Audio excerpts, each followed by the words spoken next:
नमस्कार। EPS 95 pension धारकों का स्वागत करते हैं एक बार फिर से हमारे इस यूट्यूब चैनल पर। दोस्तों, इस समय की पेंशन धारकों को लेकर बड़ी खबरें निकलकर सामने आ चुकी है, जिसमें दोस्तों नेशनल एजुकेशन कमेटी ने एक बड़ा पत्र यहां पर सभी पेंशन धारकों के लिए जारी किया है।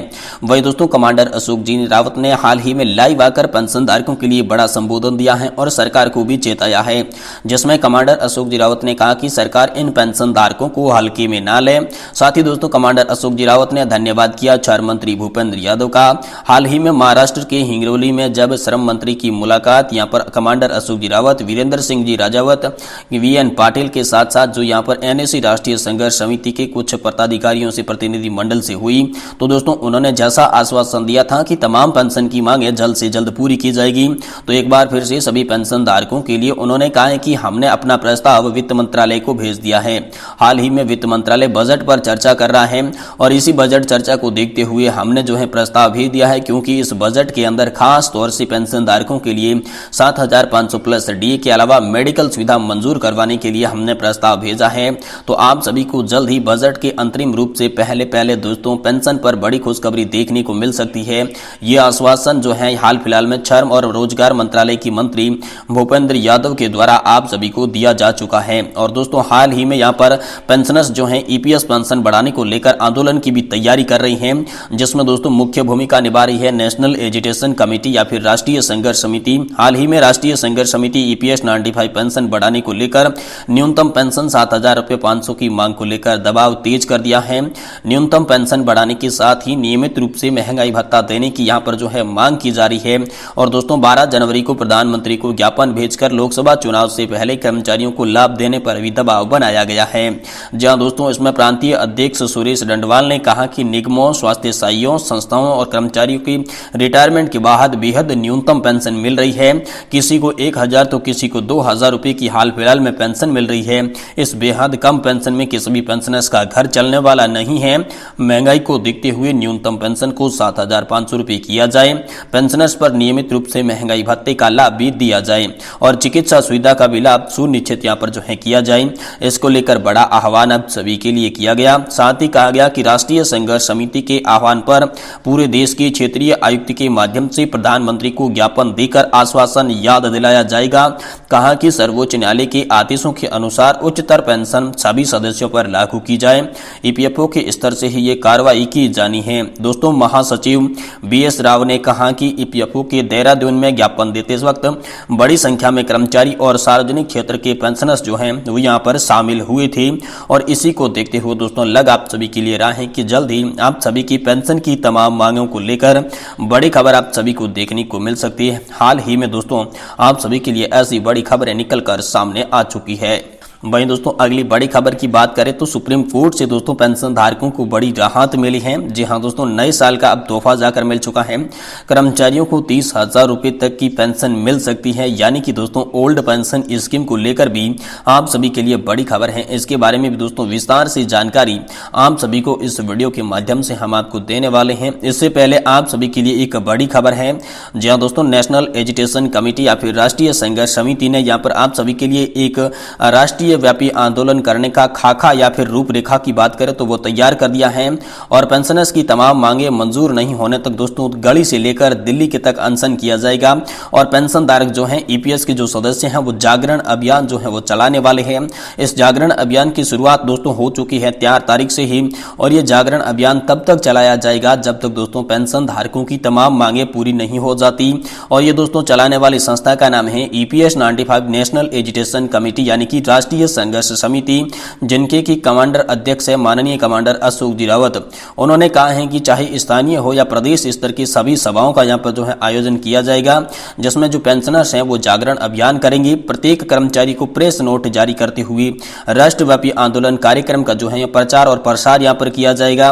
रेलवे स्टैंड हो, बस स्टैंड हो, ईपीएफओ का ऑफिस हो या विभिन्न संबंधित कार्यालय हो, जैसे कोई सार्वजनिक स्थान हो, तो वहां पर आंदोलन और कार्यक्रम के लिए स्थानीय तौर पर बैनर्स और पोस्टर भी लगाए जाएंगे इस कार्यक्रम के तहत। और अपने अपने बैंकों के स्टैंडिंग कमेटी ऑन लेबर के सदस्य हो या सीबीटी के माननीय सदस्य हो, गणमाननीय और माननीय विधायक महोदय हो, और उन तक आंदोलन के नोटिस और अविलंब नाव की प्रदान, यहाँ पर जो अविलंब न्याय है उनकी प्राप्त मांगों को लेकर मंजूर कराने को लेकर मांग पत्र जो है वो यहाँ पर सादर आमंत्रित किए जाएंगे।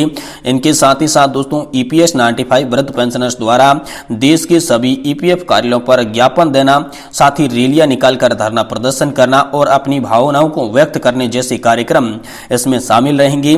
और दोस्तों लास्ट में यहाँ पर जंतर मंतर नई दिल्ली पर पेंशनर्स की 4 सूत्रीय मांगों को लेकर अखंडित पतवार क्रमिक अनशन फिर से शुरू किया जाएगा, जो कि साल 2023 के लास्ट में बंद किया गया था, वो एक बार फिर से आप सभी के लिए शुरू किया जाएगा। और ये दोस्तों अनशन जो किया जाएगा ये 30 तारीख से शुरू किया जाएगा। इससे पहले तमाम जो मैंने आपको उपरोक्त कार्यक्रम बताई वो कार्यक्रम चलने वाले हैं। और इसमें दोस्तों नेशनल एजुटेशन कमेटी या फिर राष्ट्रीय संघर्ष समिति की बात करें तो उन्होंने सभी महानुभावों से एक बड़ा निवेदन किया है। उन्होंने कहा है कि जो उपरोक्त सारा कार्यक्रम है उसमें सहयोग व प्रत्यक्ष सहभाग प्रदान करने के लिए देश के यहाँ पर 75 लाख वृद्ध ईपीएस पेंशनर्स और करोड़ों ईपीएस सदस्यों को न्याय प्रदान करने में हर कोई नागरिक सहायक बने और हमारी मदद करे, क्योंकि ईपीएस 95 पेंशन धारकों का मुद्दा इन दिनों देश में बहुत ही बड़ा मुद्दा बन चुका है। और सरकार जो है वो ऐसी सरकार है जो कि मांगे सुनने के लिए तैयार नहीं है।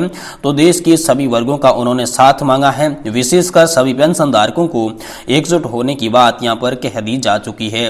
वहीं दोस्तों एक बड़ी खबर आप सभी के लिए, पेंशन का एक नया कैलकुलेशन जारी कर दिया जा चुका है, जिसमें दोस्तों सरकारी कर्मचारियों की अब बल्ले बल्ले होकरी होने वाली है और नौकरी के बाद आपको कितनी पेंशन मिलेगी ये भी दोस्तों इसमें दर्शा दिया जा चुका है। जी हाँ दोस्तों, आप यहाँ पर देख सकते हैं एक्सक्लूशन ऑप्शन यहाँ पर जो है ऑप्ट किसने किया है और नहीं ऑप्ट किसने किया है, उनके आधार पर 2 अलग अलग तरह की पेंशन अमाउंट जो है यहाँ पर दर्शाए गए हैं।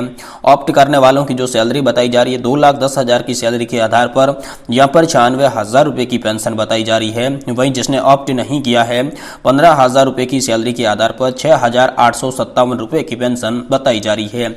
यानी कि इन पेंशन के अंदर अगर डिफरेंस की बात करें तो दोस्तों आप सभी के लिए 89,000 का जो डिफरेंस है वो इस कैलकुलेशन के आधार पर पता चलेगा। लेकिन दोस्तों ये ट्रायल के लिए कैलकुलेशन है, हाल ही में सरकार के द्वारा ऐसा कोई अपडेट नहीं आया है।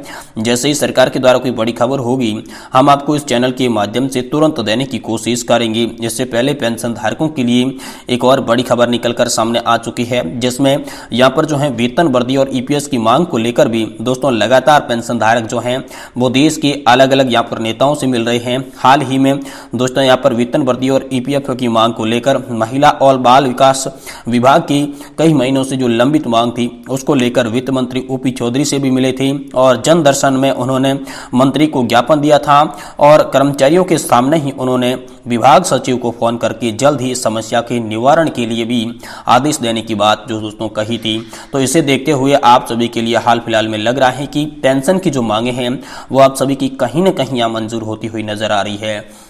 और दोस्तों कर्मचारियों और पेंशन धारकों की बात करें तो मुख्य रूप से उनका फोकस भी आम चुनाव से पहले आने वाले अंतरिम बजट में है, क्योंकि इस बजट में उन्हें बड़ी राहत देखने को मिल सकती है।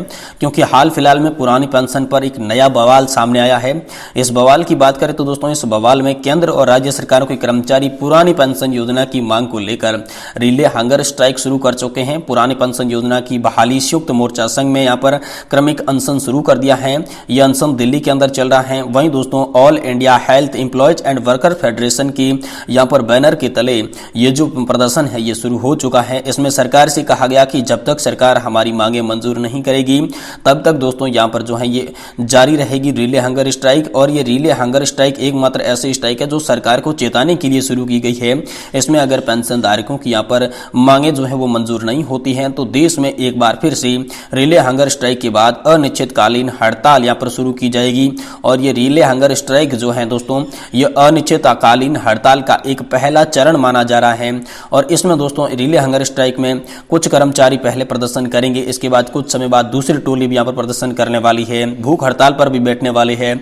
कर्मचारी संगठन जो है वो गारंटी करत पुरानी पेंशन योजना की बहाली की मांग को लेकर लगातार सरकार पर दबाव बनाते हुए नजर आ रहे हैं। और इसी को देखते हुए अब हाल फिलहाल में जो बजट आने वाला है उससे बड़ी उम्मीद ईपीएस 95 पेंशन धारकों, सरकारी कर्मचारी और राज्य कर्मचारी कर्मचारी पेंशन धारकों को लग रही है, लेकिन आने वाला समय ही बताएगा कि आखिर पेंशन धारकों के लिए क्या बड़ी गुड न्यूज़ है, क्या बड़ी अपडेट है। इसी चैनल के माध्यम से आपको देने की कोशिश करेंगे, इसलिए आपसे निवेदन रहेगा कि आप चैनल को सब्सक्राइब कर दें और वीडियो को लाइक जरूर करें।